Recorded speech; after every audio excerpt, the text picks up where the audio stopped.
¿Cómo puedo lograr perdonar a una persona que me hizo daño en algún momento? Es una pregunta muy básica, pero es una pregunta que todos nos deberíamos hacer en algún momento de nuestra vida. Lo primero que quiero que entendamos es, ¿para qué sirve el perdón? Pues básicamente los seres humanos no tenemos necesariamente cadenas externas que nos aten al trabajo, que nos aten a personas, sino que nosotros creamos son cadenas internas que nos atan a situaciones de nuestro pasado o a personas que han llegado en algún momento de nuestra vida. Entonces, lo que se quiere hacer con el perdón es aprender a disolver esas cadenas internas que me atan a una situación pasada o a una persona que en algún momento me hizo daño. Mientras yo no disuelva esas cadenas emocionales, esa emoción que me conecta con esa persona o situación va a permanecer. ¿Por qué? Porque el inconsciente tiene varias características. Una de ellas es que el inconsciente no conoce el tiempo. Es por eso que las cosas que me hicieron hace muchos años me duelen hoy. Porque para el inconsciente no dice como que, esa pelea fue hace 5 días. Si yo siento la rabia hoy, para el inconsciente la pelea está sucediendo hoy. Ay, es que esta persona me fue infiel hace 5 años y todavía siento mucho rencor hacia esa persona. Pues inconscientemente eso que pasó hace 2 años está pasando hoy. Entonces, el perdón es el poder de disolver las cadenas que me unen a situaciones pasadas que yo las sigo recreando hoy como presentes y me siguen doliendo hoy. El perdón nunca es para el otro, el perdón es para mí. Y para lograr esto tenemos que distinguir entre el perdón católico o el perdón religioso, por llamarlo de alguna forma, y el perdón real. ¿Cuál es el perdón católico? Es aquel que, aunque dice que te perdono, te juzga, porque es un perdón que está enfocado a perdonar al pecador. Es decir, te perdono porque pecaste, ¿cierto? Te perdono, hijo mío, porque cometiste una falta. Mejor dicho, te perdono porque sos un hijo de... Entonces, ese perdón en realidad no es tan perdón porque sí tiene una condena detrás. ¿Cuál es el verdadero perdón? El que entiende a tal punto a la situación o a lo que sucedió que ya no hay nada que perdonar. Entonces, el perdón religioso es el que perdona al pecador. El verdadero perdón es el que perdona porque entiende que no hay nada para perdonar. ¿Cómo que no hay nada para perdonar si me hicieron daño o si me hicieron esto? Pues ahí viene precisamente el gran reto del perdón, y es que hay que aprender a cambiar la forma en la que vivimos la situación. Resulta que a nosotros no nos duele lo que nos sucedió, sino que nos duele las emociones con las que asimilamos un proceso que nos sucedió. Es decir, yo puedo tener a 2 personas que les fueron infieles. La primera persona le fueron infiel y dijo, jamás vuelvo a creer en los hombres, todos los hombres son iguales, esta es la misma hijo de porquería, Entonces crea una creencia que se mantiene por el tiempo y esa persona va a habitar en ese resentimiento porque formó una creencia en esa situación de alto impacto emocional.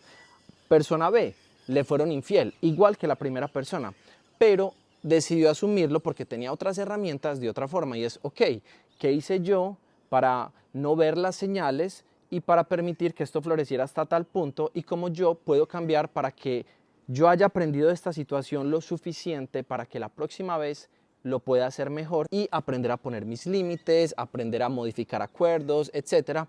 Entonces, una persona se destruye a partir de la misma situación que otra se construye. Entonces, lo que tenemos que aprender es ir al pasado, ver las situaciones, y también hay que aprender a entender al otro, porque normalmente cuando no estamos en perdón, lo que estamos haciendo es condenar, juzgar al otro. ¿Por qué? Porque creemos que el otro debió haber actuado de la forma en la que nosotros pensamos que es correcto.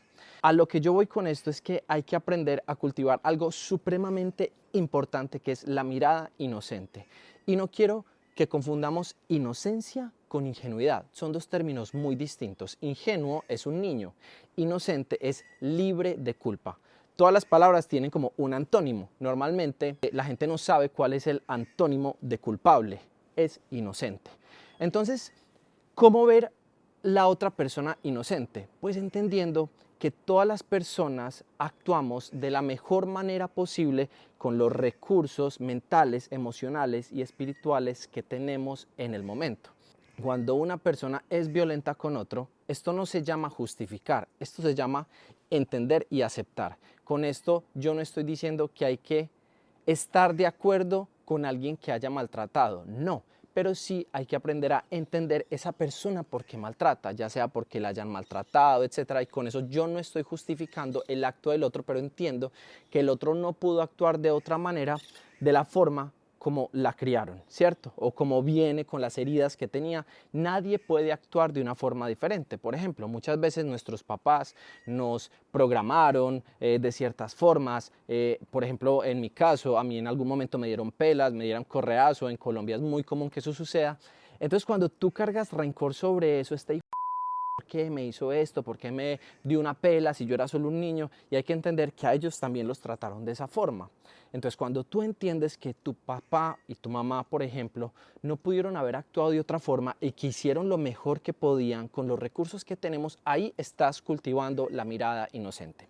Imagínense que dentro de nosotros, como en Intensamente, hay como un juzgado. Este juzgado se va a componer de un juez. Ese juez eres tú. Y vas a poner al frente personas o situaciones. Entonces, ¿cómo te pueden declarar a ti en un juzgado? Solamente de dos formas, culpable o inocente. Toda culpa siempre va a implicar un castigo. Entonces, si yo declaro culpable a fulanito que me fue infiel, a mi papá o a mi mamá porque me dijeron tal cosa, a mi amigo que ya peleé con él porque tal cosa, si yo lo declaro culpable porque yo creo que hizo algo malo, eso, como en un juzgado, va a implicar un castigo.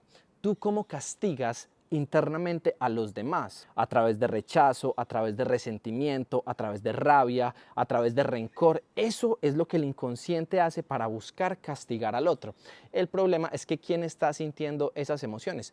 Tú. Si yo no aprendo a disolver esas emociones dentro de mí, pues por más de que yo esté intentando castigar al otro, al que me estoy castigando es a mí mismo. Por eso Buda decía, la rabia es un veneno que yo me tomo esperando a que el otro se muera. Entonces, ¿cómo no tomarme ese veneno que se llama rabia? Es a través del perdón. En el otro escenario está la misma escena, la misma situación, y yo voy a declarar a esa persona culpable o inocente. Si yo la declaro inocente, ¿qué implica la inocencia? Inocencia implica libertad. Cuando una persona está frente a un juzgado porque cometió un delito, si la declaran inocente, eso implica la libertad de esa persona. Es decir, se puede ir, ya no se tiene que quedar ahí.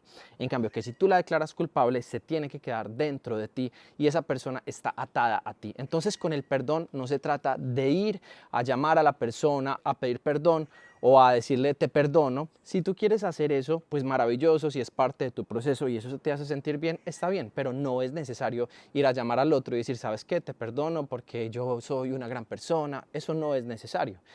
El perdón se hace para uno mismo, pero si a ti te sirve ese proceso, hazlo.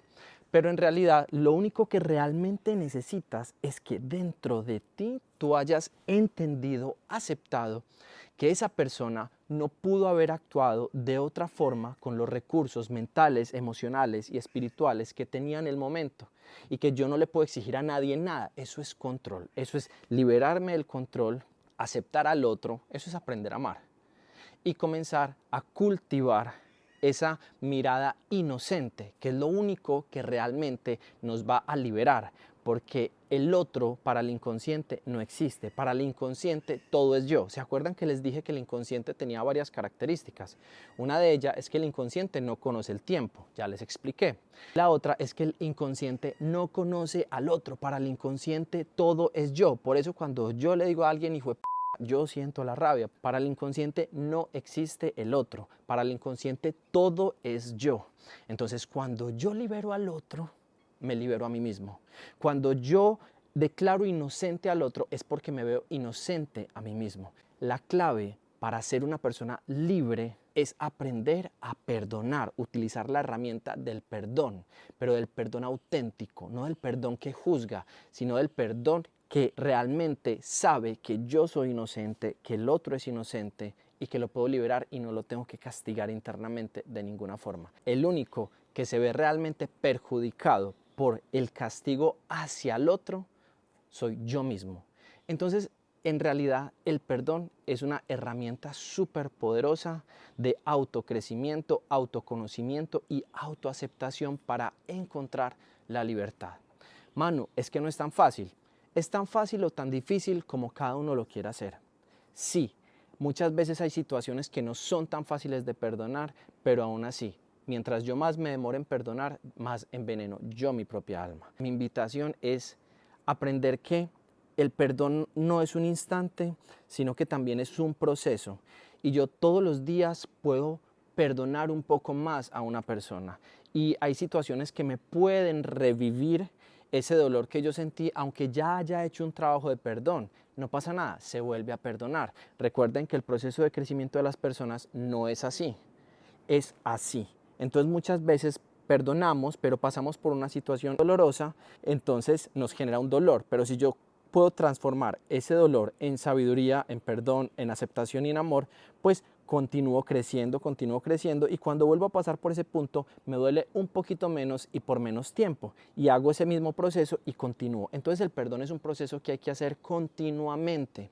Otra clave, cuando a ustedes, por ejemplo, se les dificulte perdonar a alguien, lo que se hace muchas veces en la meditación meta, que es una meditación budista que se llama amorosa bondad, es como que te vas en meditación y te imaginas a esa persona que te hizo daño, te la vas a imaginar más o menos cuando tenía 3 o 4 años, porque si se te dificulta perdonar a esa persona, es más fácil imaginarse a esa persona cuando tenía 3 o 4 años. Es un ejercicio que se puede hacer todos los días en meditación y buscar visualizar a esa persona cuando tenía 3 o 4 años y perdonarlo porque no hay nada que perdonar, porque entendiste que ese niño de 3 o 4 años pasó por unas situaciones tan difíciles de reprogramación que le bajaron tanto la autoestima que lo llevó a cometer eso que llegó a tu vida y que te dolió a ti, pero que en realidad esa persona, ese niño, fue condicionada de cierta forma que lo llevó a eso y no lo pudo haber hecho diferente con los recursos mentales, emocionales y espirituales que tenemos en el momento.